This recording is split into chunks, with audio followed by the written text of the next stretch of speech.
Hey, my name is Daniel. I grew up in a place you've probably never heard of, a small, quiet suburb outside of Cincinnati. Life was pretty simple. We had one grocery store, a 2-screen movie theater, and a town square where everyone gathered for the 4th of July fireworks. My days were predictable: school, soccer practice, dinner with my family, and homework. My house was a 2-story colonial on a street lined with identical houses, each with a perfectly manicured lawn and a 2-car garage. Nothing ever happened here. Seriously. The biggest news story I remember from my childhood was when a deer got stuck in someone's swimming pool. That was the kind of town it was safe, boring, and utterly normal. It all started on a Tuesday, I think. I was in my room trying to finish a history paper when I heard it, a faint, rhythmic tapping sound. It wasn't coming from inside the house. It sounded like it was coming from the woods behind our property. Tap, tap, tap. I brushed it off, thinking it was a woodpecker or just the wind. But the next night, it was there again. Same time, same rhythm. Tap, tap, tap. After a week of this, I started getting a little creeped out. It wasn't just the tapping anymore. I noticed a dark green sedan, an old beat-up thing, parked at the end of our street every morning when I left for school. It was always there, in the exact same spot, but by the time I got home, it was gone. I told my parents, but they said I was just being paranoid, that my imagination was running wild from reading too many spooky stories online. I tried to believe them. I really did. But the feeling that something was wrong just wouldn't go away. The tapping continued every night, and the green sedan was there every morning. It was like a clock, ticking down to something I couldn't see. One Friday night, I was watching a movie with my parents when the whole world outside lit up with red and blue flashing lights. Police cars, at least 5 of them, were swarming the end of our street, right where I'd seen that green sedan. An ambulance screamed past our house, its siren cutting through the quiet night. We all rushed to the window.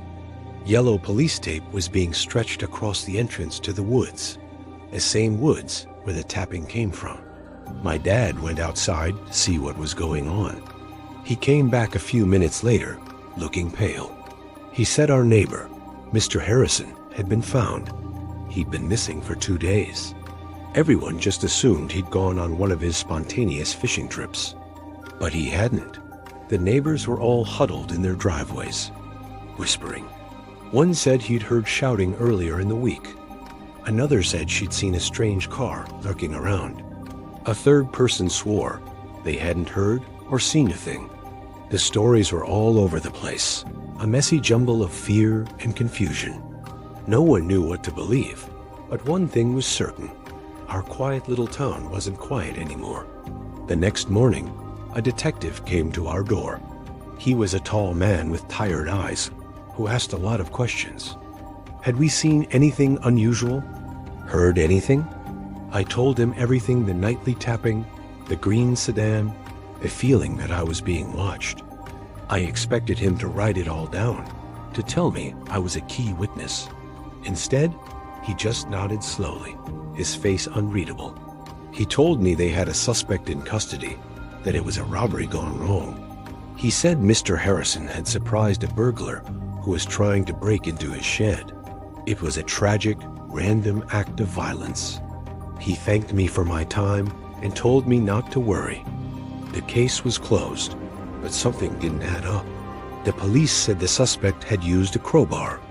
A crowbar makes a loud metallic clanging sound when you hit something with it. It doesn't make a soft, rhythmic tapping sound. It wasn't the same. The news reports all repeated the official story. A burglary gone wrong. The town slowly went back to normal, or at least pretended to. The police tape came down, the whispers faded, and people started locking their doors for the first time. But I couldn't let it go. Everyone accepted the police's explanation, but it felt too neat, too simple. It didn't account for the weeks of strange occurrences before that night. It didn't explain the green sedan that vanished without a trace, or the sound that haunted my nights. The police said the case was closed, but for me, it was wide open. A piece of the puzzle was missing, a detail that changed everything. The tapping stopped after that night. I never heard it again. But sometimes, when I'm alone in my room and it's quiet, I can still feel the echo of it. The police said they caught the guy, but they never found the driver of that green sedan. So the question that keeps me up at night, the one that has been bothering me all these years, is this: if they caught the person responsible, who was tapping in the woods? My name is Melissa, and for the longest time, I thought I lived in the safest place on earth. I moved into a small, top-floor apartment in what everyone called the good part of town right after college. It was one of those tight-knit communities where people actually knew their neighbors. We'd have block parties in the summer, and everyone looked out for each other.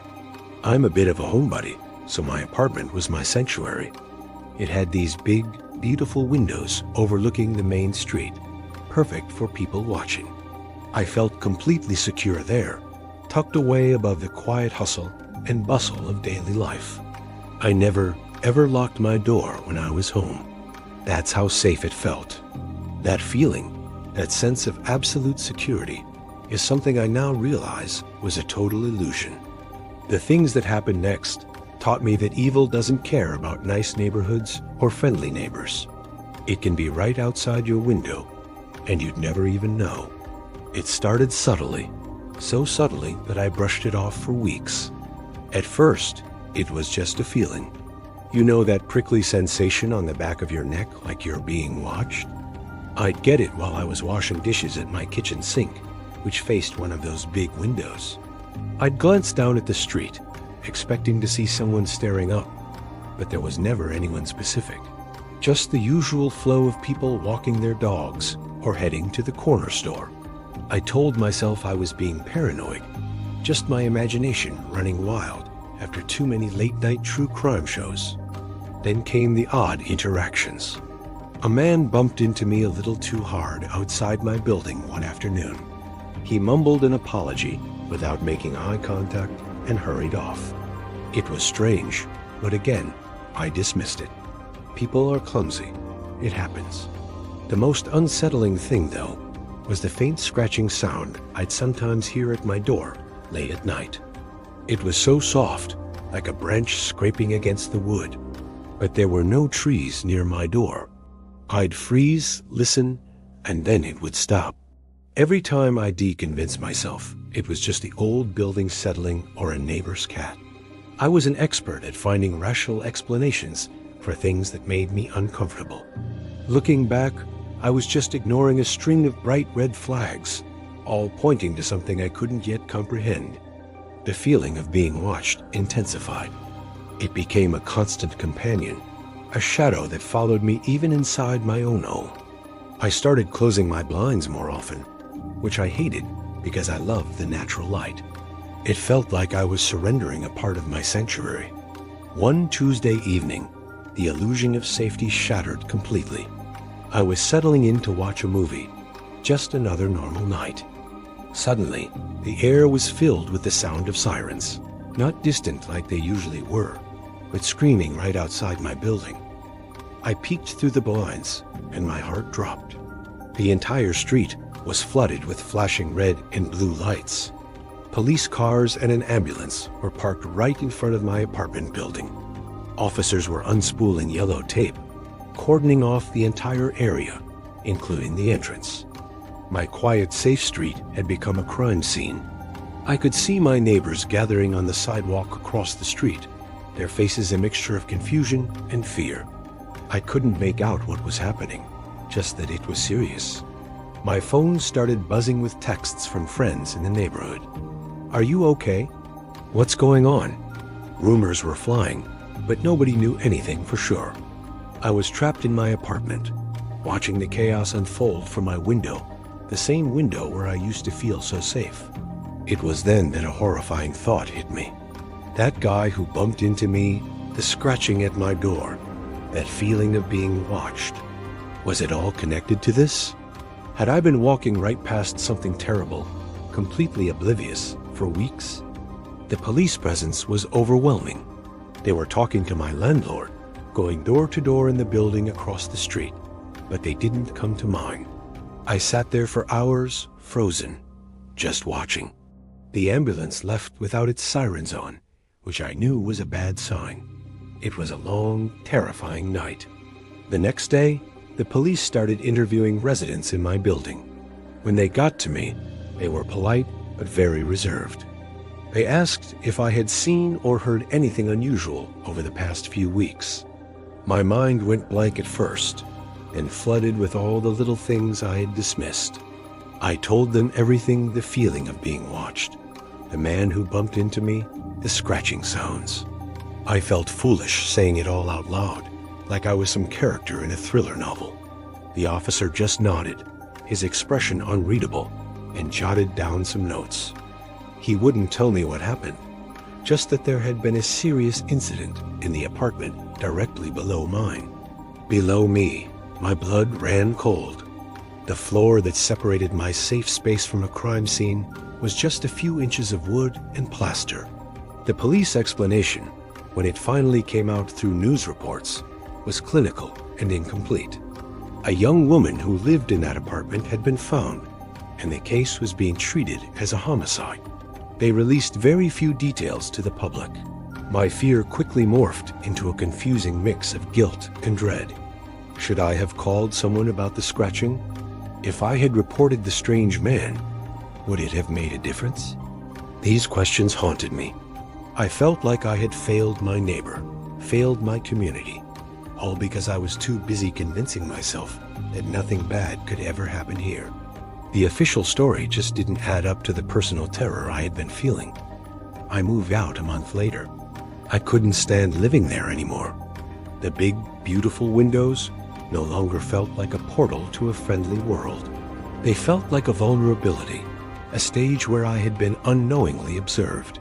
I never got over the feeling that the police didn't have the whole story, or at least they weren't sharing it. They never identified a suspect publicly, and the case eventually went cold.